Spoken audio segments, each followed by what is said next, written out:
मौलवी साहब ने कहा लगाएं, तो परमिशन लेके हमने सत्य साई सेवा संगठन का बैनर लगाया और स्वामी की फ़ोटो भी लगाई। भगवान के संपर्क में आने के बाद ना तो हम सिख रहते हैं, ना हम मुस्लिम रहते हैं, ना हम किसी रिलीजन को बिलोंग नहीं करते। हम 5 रिलीजन्स को अपने अंदर ले रहे हैं। और सत्य साई बाबा ने उन्हें कहा कि पुट्टपर्थी से लेके बेंगलोर तक लाइन लगी हुई है, लोग सेवा मांग रहे हैं, पर ये मैं सेवा आपको दे रहा हूँ। –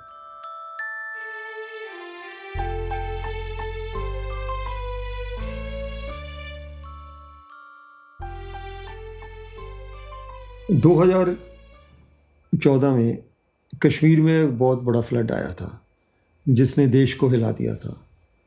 और उस टाइम वाइस प्रेसिडेंट निमिश भाई थे, जो अब ऑल इंडिया प्रेसिडेंट है हमारे। उनकी तरफ से एक प्रपोज़ल आया कि हमें कुछ वहाँ जाके करना चाहिए। तो एक मीटिंग थी चंडीगढ़ में जहाँ 4 या 5 स्टेट प्रेसिडेंट्स आए थे और उन्होंने सबको ऑफ़र दी कि इसकी ज़िम्मेवारी कोई ना कोई ले और पूरे देश से हम आपको सहायता भेजेंगे, पर आप पहले जाके सर्वे करें और बताएं कि वहाँ क्या करना है। तो पंजाब ने वॉलंटियर किया और मैं और मेरे साथी कुछ और लोग हम कश्मीर चले गए। हमने कुछ सर्वे किया, वहाँ एक होटल वाले को मिले, जहाँ पर डैमेज हुआ था ज़्यादा वहाँ पर भी गए। कुछ हमने फ़ोटोग्राफ्स भेज के एक report the all India president sir को। तो जब वो रिपोर्ट श्रीनिवासन साहब के पास गई, उस समय श्रीनिवासन जी थे हमारे ऑल इंडिया प्रेसिडेंट, तो वो कुछ उन्होंने इमीडिएटली रिस्पॉन्ड नहीं किया, पर दोबारा बात करके निमिश भाई ने इंसिस्ट किया कि ये हम कर सकते हैं। तो वो सेफ्टी के बारे में कंसर्न थे, सेवा दल की सेफ्टी के बारे में, जो बिल्कुल ठीक था। पर वो हमने जब इंसिस्ट किया तो हमें मौका मिला कश्मीर जाने का। वहाँ के हम एडिशनल डीजीपी से मिले, और भी कुछ संगठन वहाँ आए हुए थे। तो हम सब की मीटिंग हुई एक, और उन्होंने हमें पूछा कि आप क्या करना चाहोगे। ज़्यादा लोग जो ग्रुप्स वहाँ पर थे वॉलंटियर्स, उन्होंने कहा कि हमें श्रीनगर में ही काम दीजिए या श्रीनगर के आसपास, और हम ज़्यादा दूर नहीं जाएंगे। तो हमने कहा कि हमें जहाँ मर्जी भेज दो, हमें वहाँ भेज दो जहाँ कोई जाना नहीं चाहता। तो एडिशनल डीजीपी ने कहा कि आपके साथ पुलिस फोर्स जाएगी, और उन्होंने एक एसपी डिप्यूट किया हमारे साथ, और थोड़ी बहुत फोर्स भी थी, कोई 15-20 लोग थे, 2 गाड़ियाँ थी, हमारे पास अपने व्हीकल्स थे। तो हमें एक एरिया दिया गया जहाँ पर लॉ एंड ऑर्डर प्रॉब्लम थी, और वो पामपोर था। पामपोर श्रीनगर से ज़्यादा दूर नहीं है, बट वहाँ पर प्रॉब्लम है। तो एक दिन पहले मैं और मेरे साथियों ने प्रे किया कि अगर भगवान अपना आशीर्वाद दें हमें, हम किसी मस्जिद से अपनी सेवा शुरू करें, जो मेडिकल सेवा थी, और हमारे पास ब्लैंकेट्स भी थे। तो हम 400-500 ब्लैंकेट्स लेके और मेडिसिन्स लेके हमने एसपी साहब को रिक्वेस्ट की कि अगर हम पामपोर में जामा मस्जिद है बहुत बड़ा, और कश्मीर का सेकंड मोस्ट इम्पॉर्टेंट मस्जिद है। तो एसपी साहब ने कहा कि बिल्कुल नहीं, सवाल ही नहीं पैदा होता। हमने अरेंजमेंट एक स्कूल में किया है, और स्कूल बंद है क्योंकि स्कूल में भी पानी आ गया था। स्कूल बंद है, बच्चों की छुट्टियां हैं, और वहाँ अनाउंसमेंट भी होगी और सब लोग वहाँ आ जाएंगे। तो रास्ते में जब जा रहे थे, एक मोटरसाइकिल पे व्यक्ति, मुस्लिम भाई था कोई, उसने कहा मेरे साथ चलो, मेरे पीछे आओ, और हम उसके पीछे चल पड़े। तो ये गलत था अकॉर्डिंग टू प्रोटोकॉल, पर हम चल पड़े। I don't know why, intuition. वो हमें जामा मस्जिद ले गया। तो एसपी साहब बहुत नाराज़ हुए कि आपने ये क्या किया। मैंने कहा जी अब आ गए हैं तो यही स्थान शायद हमारे लिए है। तो वहाँ एक भीड़ इकट्ठी हो गई, कोई 300-400 लोग थे, नौजवान लोग थे, और गुस्से में थे ज़रा। और वो कुछ इंटरेक्शन ठीक नहीं हुई पुलिस के साथ। पर जब हम वहाँ खड़े थे गेट के बाहर, उन्होंने हमारा स्कार्फ देखा, हमारा बैज देखा, और हमें कहा कि आप अंदर जाइए। वहाँ मौलवी साहब भी आ गए। हमने मौलवी साहब को प्रेयर की कि हम पहली बार सेवा शुरू कर रहे हैं, तो अगर आपकी इजाज़त हो तो मस्जिद से शुरू करें और थोड़ी सी प्रार्थना भी करें। मौलवी साहब ने कहा क्यों नहीं, आप आइए, आप अपना सामान लेके आए। और कुछ यूथ ने हमारी मदद की ब्लैंकेट्स उठाने में और सब कुछ। पुलिस के लोग बाहर ही खड़े थे और लोग उनसे खफा थे कि इतनी देर क्यों लगाई। 15 दिन हो गए फ्लड को आए हुए, हमें कोई पूछने नहीं आया, हमारी किसी ने बात नहीं सुनी। ये उनकी नाराज़गी थी पुलिस के साथ, पर हमारे साथ नहीं थी। उन्हें लगा ये भी हमारे जैसे हैं, एक वॉलंटियर्स हैं। तो हमारा पहले कैंप लगा। कैंप लगाने से पहले जैसे हम करते हैं, हम अपनी प्रार्थना की हमने, और फिर मौलवी साहब को रिक्वेस्ट की कि क्या ये हम अपना बैनर लगा सकते हैं। मौलवी साहब ने कहा लगाएं। तो उनको पूछ के परमिशन लेके हमने सत्य साई सेवा संगठन का बैनर लगाया और स्वामी की फ़ोटो भी लगाई, और कोई ऑब्जेक्शन नहीं थी, और वो बहुत बढ़िया गया कैंप। जब कैंप चल रहा था तो मस्जिद कमेटी भी वहाँ पर आ गई, और मस्जिद कमेटी के साथ हमारी एक मीटिंग हुई, और मस्जिद कमेटी ने कहा कि आपको कोई ज़रूरत नहीं है ये सिक्योरिटी लाने की, हम आपके साथ हैं, और हम आपको लेके जाएंगे उन एरियाज़ में जहाँ पर डैमेज हुआ है, एक्चुअल डैमेज हुआ है, और जहाँ ज़रूरतमंद लोग हैं, जिनके घर टूट गए हैं, जिनके पास बिस्तरे भी नहीं हैं, जिनके पास ब्लैंकेट भी नहीं है, जिनके पास कुछ भी नहीं है। तो मस्जिद कमेटी के साथ हम चल पड़े। फिर हमारी एक एडवांस टीम मस्जिद कमेटी के साथ जाती थी, और हमने एक मस्जिद के अंदर, एक और जगह के अंदर, किसी और गांव में एक बाल विकास की क्लास भी लगा ली। अब मैं इतने सालों के बाद, स्कार्फ पहनते हुए 25 साल हो गए, तब रियलाइज़ किया कि स्कार्फ क्या है, और स्कार्फ के ऊपर जो बैज है वो क्या है। बैज के ऊपर हमारा चिन्ह है, और उस चिन्ह के अंदर इस्लाम भी है, क्रिश्चियनिटी भी है, बुद्धिज़्म भी है। सारे 5 important established religions of the world हमारे बैज के ऊपर है। ये भगवान ने दिया है। भगवान के संपर्क में आने के बाद ना तो हम सिख रहते हैं, ना हम मुस्लिम रहते हैं, ना हम किसी रिलीजन को बिलोंग नहीं करते। हम 5 रिलीजन्स को अपने अंदर ले रहे हैं, और वो हमारे चेस्ट के ऊपर है और हमारे दिल के बहुत करीब है। सारे धर्म भगवान ने हमें दिए। इससे बड़ी चीज़ और कोई नहीं हो सकती कि यूनिवर्सल रिलीजन्स को हम अडॉप्ट कर रहे हैं, और किस रूप में अडॉप्ट कर रहे हैं। क्योंकि एक सेवा दल स्कार्फ सिर्फ सेवा के टाइम पहनता है, वो वैसे नहीं पहनता। अब मीटिंग्स के लिए भी पहनते हैं, स्टेट लेवल मीटिंग्स के लिए पहनते हैं, समिति लेवल मीटिंग्स के लिए पहनते हैं, पर इसका मेन यूसेज सेवा के समय है, और सेवा के समय हमारा कोई धर्म नहीं है। ये एक बहुत बड़ी शिक्षा हमें मिली है, हम सबको मिली है, पर कभी कभी इसमें हम डीपली नहीं सोचते। और दूसरे गांव में जब गए, एक थोड़ा सा दूर था गांव, अगले दिन, तो उस समय एसपी साहब भी थोड़ा सा घबरा रहे थे कि ये 45 मिनट लगेंगे, और ये शोपियां के पास है, और शोपियां बॉर्डर के पास है। तो हमने कहा एसपी साहब आप चिंता मत करो, अगर आप अपनी गाड़ी आगे नहीं लगाना चाहते हैं तो पीछे लगा लो। हम सब ने स्कार्फ पहना है, हमें कुछ नहीं होगा, और हमारे साथ आपको भी नहीं कुछ होगा। क्योंकि जहाँ भी सेवा दल जाता है, उस रास्ते पे भी और उस स्थान पे भी भगवान श्री सत्य साईं बाबा पहले ही पहुँच जाते हैं।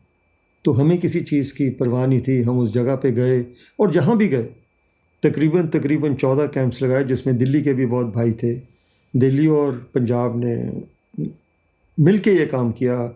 डॉक्टर्स की कमी थी हमारे साथ, डॉक्टर्स भी आते रहे, और भी लोग आए हैं।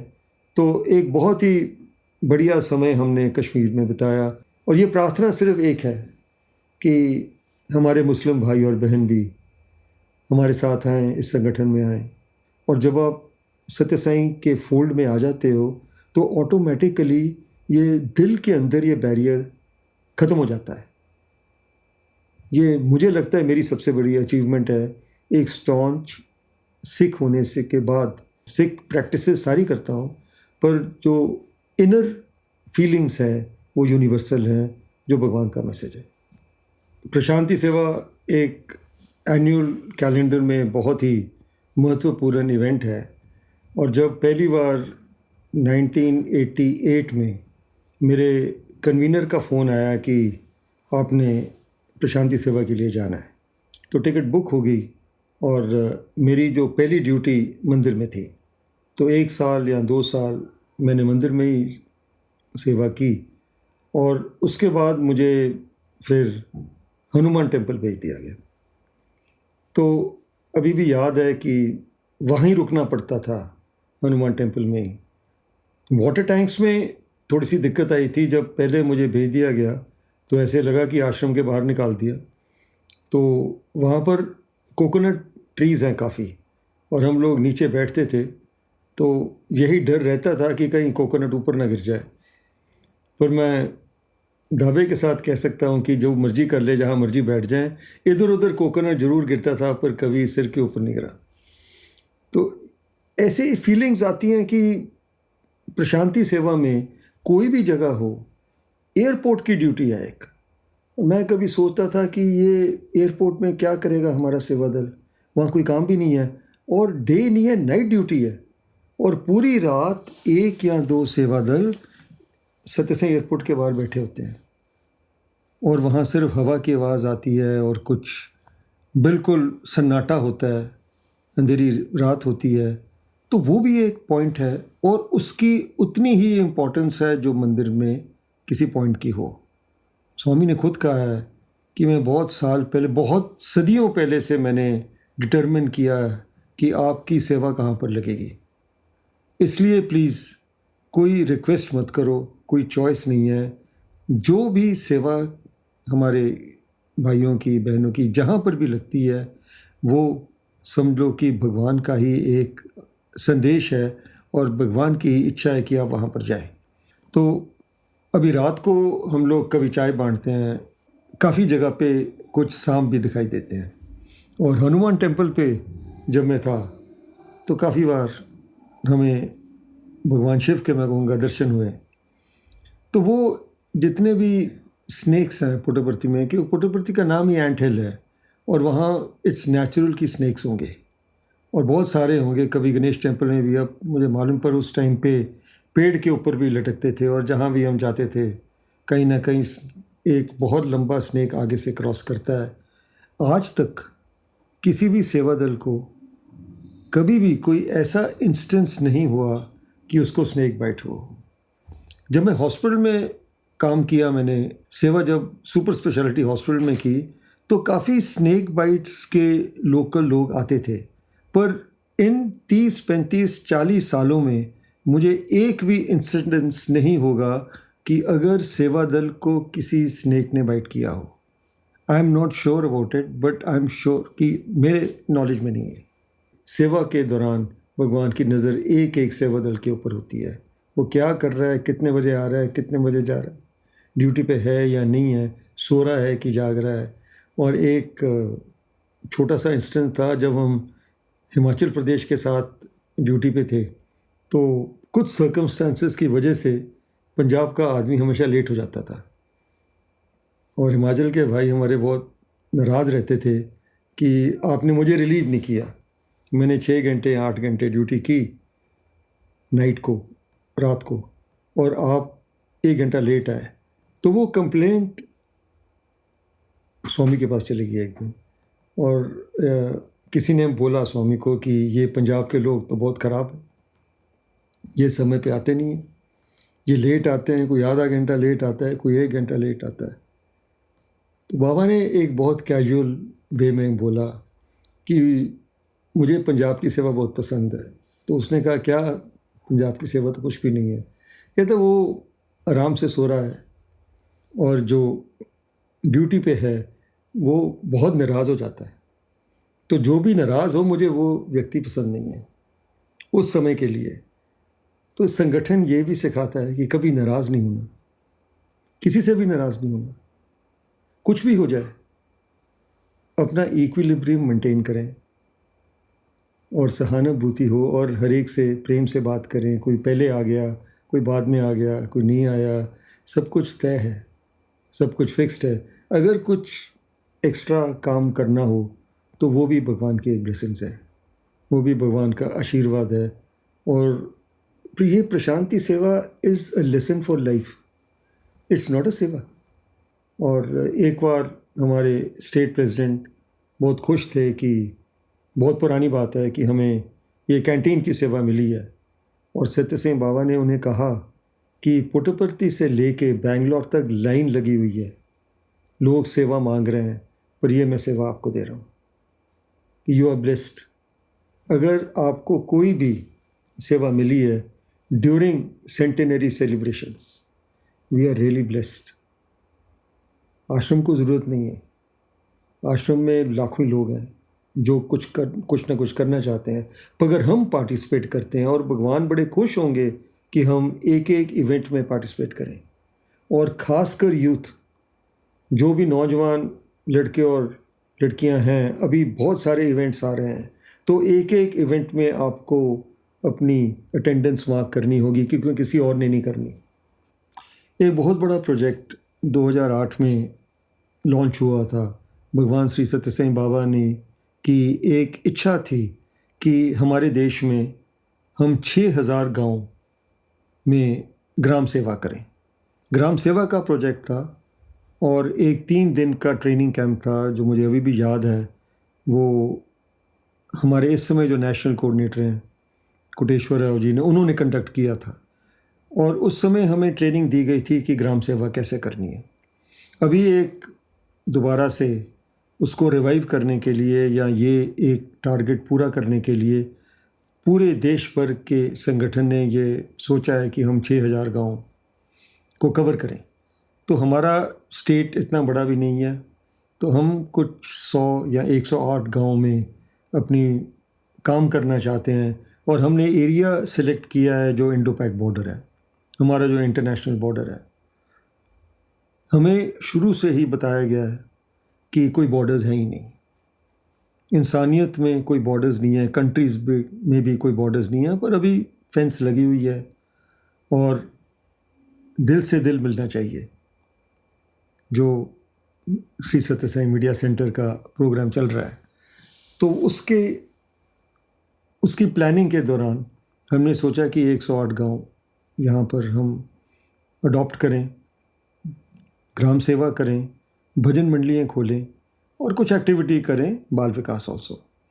तो एक स्पॉट है बॉर्डर में, एक पोस्ट है जहाँ की एक बहुत इम्पोर्टेंट कहानी है, और वो लास्ट गांव है पंजाब का या हिंदुस्तान का। तो वो एक बॉर्डर में कोई फोर्स नहीं थी उस समय बॉर्डर भी नहीं था, एक फेंस नहीं थी, बॉर्डर तो था पर फेंस नहीं थी। और जब हमारे नेबरिंग कंट्री ने अटैक किया तो हमारी वहाँ ज़्यादा फोर्सेस नहीं थी, तो एक रेडियो ऑपरेटर था जिसने 45 मिनट के लिए उस पोस्ट को या एनिमी को रोका अकेले ने। और जब हमारी फोर्सेस आईं उससे कुछ मिनट पहले ही वो शहीद हो गए। तो पीछे ऑल इंडिया प्रेसिडेंट और नेशनल कोऑर्डिनेटर्स और कुछ और लोग आए हैं, और हम उस बॉर्डर पे गए हैं, और हमने उस सोल्जर को अपनी तरफ से एक रिस्पेक्ट पे करी, और प्रार्थना की कि हम इस सेवा को करें बॉर्डर के साथ साथ। और जितने भी हमारे शहीद जवान हैं, या जितने भी हमारे भाई दूर बैठे हैं अपने घर से, अपने परिवार के दूर, उनके ऊपर भगवान का आशीर्वाद हो इस सेवा के दौरान। तो ये हम प्रे कर रहे हैं भगवान को कि ये 108 गांव में एक हम मॉडल विलेज बनाएं जो बिल्कुल एंड पॉइंट पे है। उसे हम नोबडीज़ लैंड भी कह सकते हैं, इट्स पॉइंट ज़ीरो, वहाँ से किलोमीटर शुरू होते हैं। और एक एग्जेम्पलरी सेवा हो, और सब मिलके, पूरा स्टेट मिलके इसको कर रहा है। और कुछ काम हो भी गया है, 28 गांव में कुछ बाल विकास की क्लासेस शुरू हुई हैं, और साथ में ही भजन मंडली का काम सोचा गया है, और कुछ कबड्डी टूर्नामेंट्स और कुछ ऐसी स्पोर्ट्स एक्टिविटी करेंगे जहां यूथ को मोटिवेट करें कि वो संगठन में आए और हमारे साथ प्रशांति सेवा के लिए भी जाएं। वो काम चल रहा है। तो ये मैं मौका ले रहा हूँ भगवान को प्रार्थना करने के लिए और सबकी गुड विशेस की इस काम में हम सफल हों। और इस कार्य में और बर्थडे सेंटेनरी सेलिब्रेशंस में एक बहुत बड़ा रोल श्री सत्य साई मीडिया सेंटर का है। और हम सब मिलके मीडिया सेंटर को सपोर्ट करें और जहाँ तक भी हो सके यहाँ से जो मैसेजेस जा रहे हैं वो हम सब देखें और पार्टिसिपेट करें और लोगों तक पहुँचाएं। ये एक ऑटोमेटिक सोशल मीडिया हैंडल है जो हमारा अपना है, जो भगवान का नाम कैरी कर रहा है और ऑब्वियसली भगवान का आशीर्वाद है।